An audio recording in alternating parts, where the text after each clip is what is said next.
नमस्कार, मेरा नाम है राज के वर्मा और आप देख रहे हैं रिपोर्टर जी।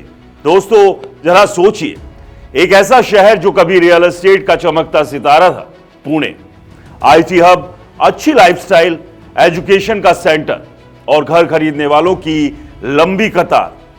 लेकिन अब 2025 में क्या हो रहा है? फ्लैट्स के ढेर लगे हैं, नए नए प्रोजेक्ट्स लॉन्च हो रहे हैं, लेकिन खरीदार कहां है? वो फूक फूक कर कदम रख रहे हैं जैसे कोई गर्म रेत पर चल रहा हो। आज की इस वीडियो में हम इसी कहानी को खोल कर देखेंगे। पुणे के रियल एस्टेट मार्केट में सुस्ती क्यों आ गई? क्या वाकई खतरे की घंटी बज रही है? तो चलिए शुरू करते हैं। सबसे पहले तो यह समझिए कि देश भर में रियल एस्टेट मार्केट में जहां एक तरफ बूम दिख रहा है, जैसे गुरुग्राम या बेंगलुरु में लग्जरी घरों की डिमांड आसमान छू रही है, वहीं पुणे की स्टोरी बिल्कुल उल्टी है। यह इन्वेंट्री का लेवल आसमान छूता जा रहा है, मतलब अनसोल्ड फ्लैट्स का ढेर लग रहा है। एंटिक स्टॉक ब्रोकिंग की रिपोर्ट्स और चैनल चेक्स से पता चलता है कि पुणे में अब वो रफ्तार नहीं रही जो गुरुग्राम में है। गुरुग्राम में जहां बड़े डेवलपर्स प्रोजेक्ट लॉन्च करते ही अपने प्रोजेक्ट पर सोल्ड आउट का बोर्ड लगा रहे हैं, लेकिन पुणे में बिक्री की स्पीड धीमी पड़ गई है। क्यों? क्योंकि सप्लाई ज्यादा हो गई लेकिन डिमांड उतनी तेज नहीं बढ़ रही। अब आंकड़ों की बात करें तो दिल दहल जाएगा।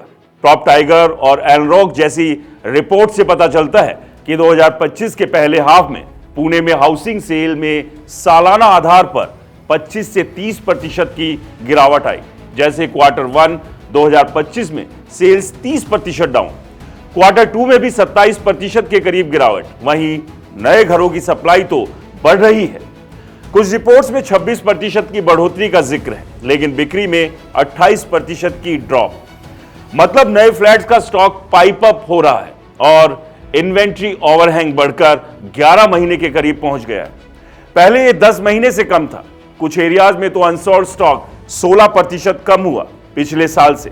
लेकिन ओवरऑल पिक्चर सुस्ती की है। सेल्स डाउन 5 से 8% सालाना और प्राइसेस में भी स्टेबल या मामूली बढ़ोतरी, लेकिन वो तेज बूम वाली बात नहीं।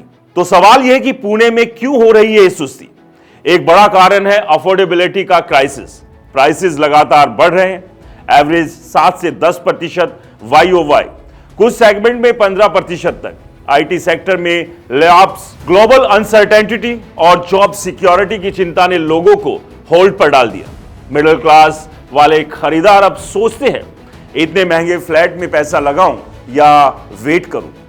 कुशमैन एंड वैकफील्ड जैसे रिपोर्ट्स बताती है कि डेवलपर्स अब लग्जरी में शिफ्ट होकर मिड सेगमेंट पर फोकस कर रहे हैं, जिससे औसत प्राइस में क्वार्टर ऑन क्वार्टर गिरावट ही देखी गई।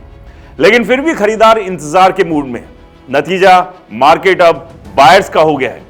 नेगोशिएशन की पावर उनके पास, डिस्काउंट्स मिल रहे हैं और डेवलपर्स को स्टॉक क्लियर करने की जल्दी। दोस्तों, गुरुग्राम से कंपेयर करें तो फर्क साफ दिखता है। वहां लग्जरी सेगमेंट का दबदबा है, प्रोजेक्ट्स लॉन्च होते ही सोल्ड आउट, इन्वेंट्री तेजी से क्लियर। लेकिन पुणे में मिड और अफोर्डेबल सेगमेंट पर ज्यादा जोर और सप्लाई ओवरटेक कर रही डिमांड को।